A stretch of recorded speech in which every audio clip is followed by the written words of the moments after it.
तो मच्छर जो है वो टेंशन फ्री है, उसको कोई मतलब नहीं है उसकी पत्नी गर्भवती है कि क्या है, कोई मतलब नहीं है, चल दिया अपना गर्भवती करके उसको।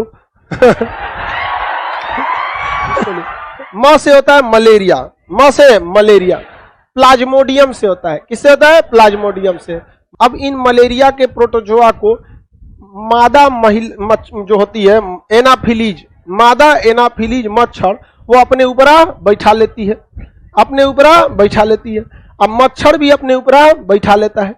तो जो प्लाज्मोडियम नामक प्रोटोजोआ यानी छोटे छोटे हैं, ये किसके शरीर पर पाए जाते हैं, मच्छर और मच्छरनी दोनों के शरीर पर पाए जाते हैं, क्योंकि उनके शरीर के नीचे छोटे छोटे बाल होते हैं गुद्दादार, उसी पर बैठ जाते हैं। अब वो मच्छर उड़ते रहते हैं, ये उनके साथ उड़ते रहते हैं धीरे धीरे, कोई दिक्कत नहीं। लेकिन जब मादा मच्छरनी गर्भवती होती है तो वो अपने बच्चे को जिंदा रखने के लिए, उसके बच्चे खाना में जिंदा नहीं रह सकते हैं, प्रोटीन उटीन नहीं चाहिए उनको, क्या चाहिए, खून चाहिए, क्या चाहिए, खून। तो वो अपने बच्चे को कहाँ जिंदा रख सकती है, खून में। तो मच्छर जो है वो टेंशन फ्री है, उसको कोई मतलब नहीं है उसकी पत्नी गर्भवती है कि क्या है, कोई मतलब नहीं है, चल दिया अपना गर्भवती करके उसको।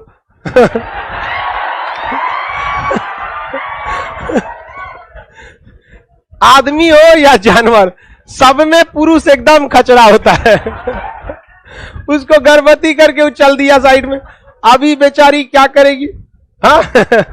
अब उसको पालन पोषण करेगी कि नहीं, अब उसको पालन पोषण करने के लिए, इसको अपना पेट भरने के लिए तो पेड़ ओड़ का रस पी लेगी, लेकिन बचवा किस में पलेगा, ब्लड में। अब बेचारा भैंस का, घोड़ा का, गधा का, गाय का, आदमी का, जो पास में मिल गया उसका क्या पिएगी, खून पे।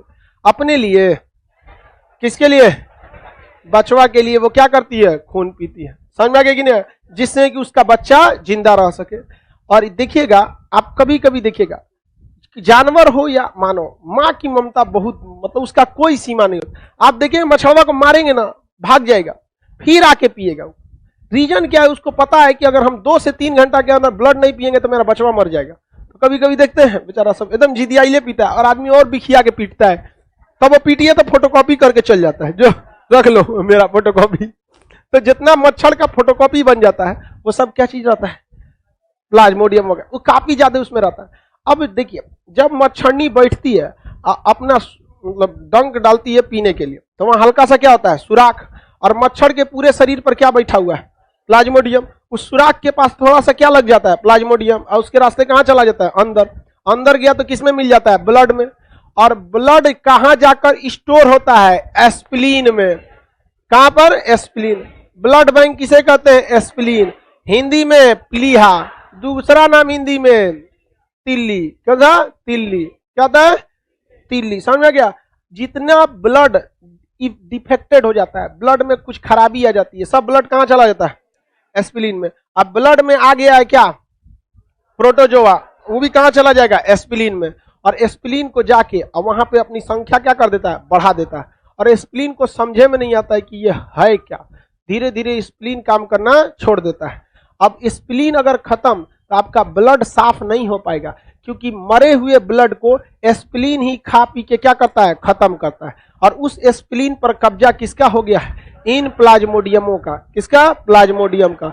और धीरे धीरे आपका स्प्लीन खत्म, और स्प्लीन खत्म तो आपके ब्लड में गंदगी बहुत ज्यादा हो जाएगी, और धीरे धीरे आपका ब्लड खराब हो जाएगा, आप मलेरिया के कारण मर जाएंगे। हर साल भारत में 75,000 लोग मलेरिया से मरते। समझा गया कि नहीं, एक एवरेज आंकड़ा बता रहे। इतना साइंस डेवलप होने के बाद ओडोमॉस लगा के घूमिए, गुड नाइट लगाइए, सीबीएसई वाला एगो खोज देता है सब पलक में कुछ ही, ऑल आउट।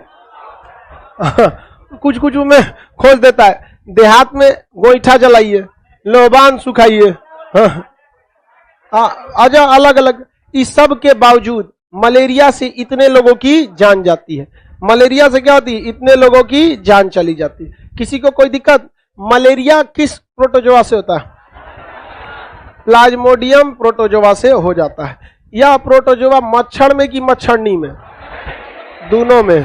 काटने कौन चलाते, सारी मच्छरनी नहीं, जो मच्छरनी कुंवारी होगी काटेगी। जो गर्भवती होगी वही काटेगी। क्यों? अपने लिए नहीं, किसके लिए? अब मच्छर सबको इस सब से कोई मतलब नहीं रहता, वो बेचारा सीधा साधा आदमी।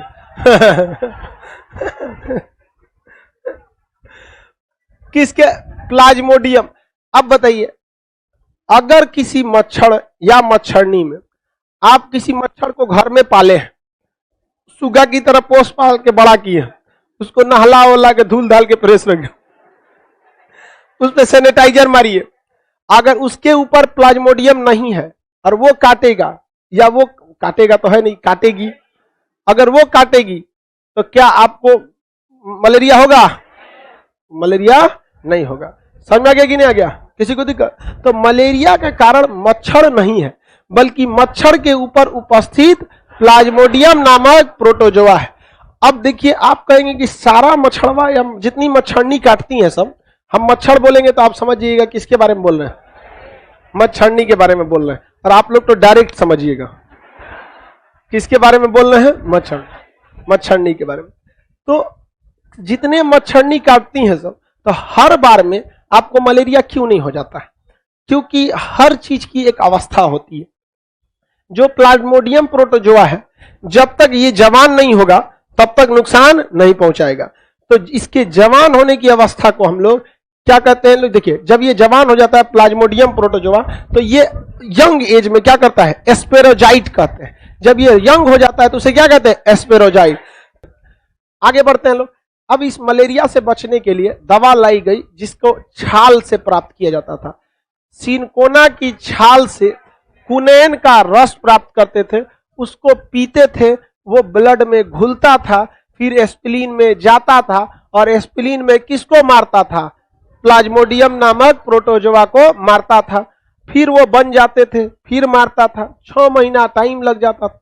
अब उसके जगह पे एक दवा आ गई, क्लोरोक्विन। कौन सी दवा? क्लोरोक्विन।